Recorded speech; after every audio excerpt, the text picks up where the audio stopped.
Do you feel totally stressed out when your child is having a meltdown? You are not alone if that's the case. Meltdowns can be one of the hardest parts of parenting, but it doesn't have to be that way. And in today's video, I want to help you understand exactly what your job is when your child is having a meltdown, because I think a lot of times we can feel like we're just throwing things at the wall to see what sticks, and that can feel really stressful. But if we know exactly what we're supposed to be doing and what we're not supposed to be doing, or what we don't need to worry about, meltdowns can feel so much less stressful. Hi, I'm Dr. Hilary Mandzik, clinical psychologist, parenting specialist, and mom of 3. And my goal is to help you feel less stress and more joy when it comes to parenting. So let's talk about meltdowns. Meltdowns happen when your child is completely overwhelmed by emotion. So it's different than a tantrum in that a tantrum is focused on one specific thing, like when your child doesn't get the extra cookie that they wanted. Now, sometimes a tantrum can become a meltdown. So let me share a metaphor to help make this all a little more clear. Imagine that your child is carrying around an invisible water pitcher. And so with each stressor from their day, like holding it together at school while they learn new things all day, or not getting something that they wanted, or dealing with jealousy over a sibling having a toy that they wanted, or being told no, or being away from you, that's a stressful thing for a child. So these are normal everyday stressors, and they build up and they build up and they build up in your child's water pitcher. A little bit of water gets poured into that pitcher for each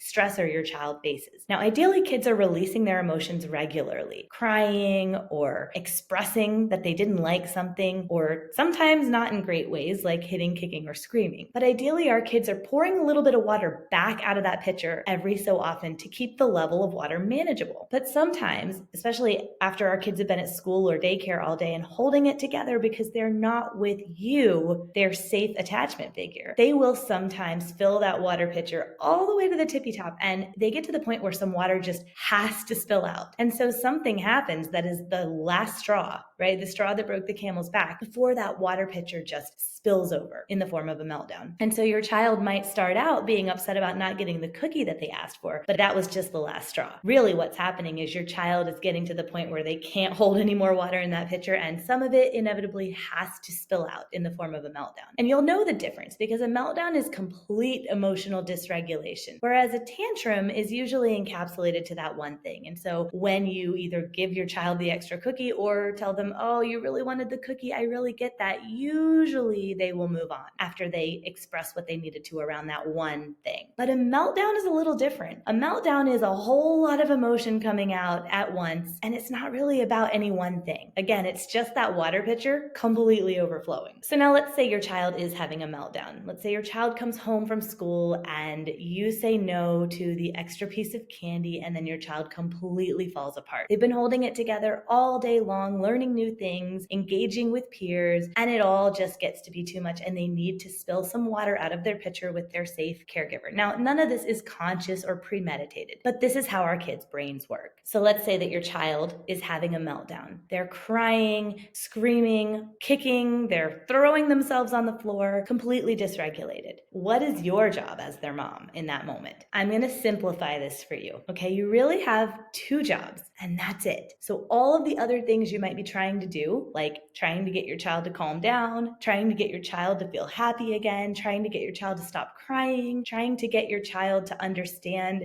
logic, none of that matters. In fact, the logical part of your child's brain is totally offline during a meltdown, so you're not going to have much luck getting through to them with reasoning. So you can let all of that go. Here are your only 2 jobs when your child is having a meltdown. 1, keep your child and everybody around them safe. So this means that if your child is hitting or kicking, you're going to stop them. You're going to hold their hand and say, I can't let you hit. I'm going to help you stop. Or sometimes you might need to take them to a calmer, less stimulating environment. So you're going to keep your child safe, you're going to keep yourself safe, and you're going to keep everybody else around them safe as well. You're going to make sure your child's not throwing things or destroying toys. You're going to make sure that they are physically safe. That's your first job. And your second job is to welcome the feelings. It is not your job to get the feelings to stop. You don't have to get your child to calm down. You don't have to get them back to happy. Literally, your only other job is to welcome the feelings. So welcoming the feelings might look like you're really upset right now, or this really didn't go the way you wanted it to, or something about right now really doesn't feel right. But because your child's logical part of their brain is offline right now, sometimes even validating words are too much. So in that case, welcoming the feelings just looks like your empathic presence, your calm, regulated nervous system.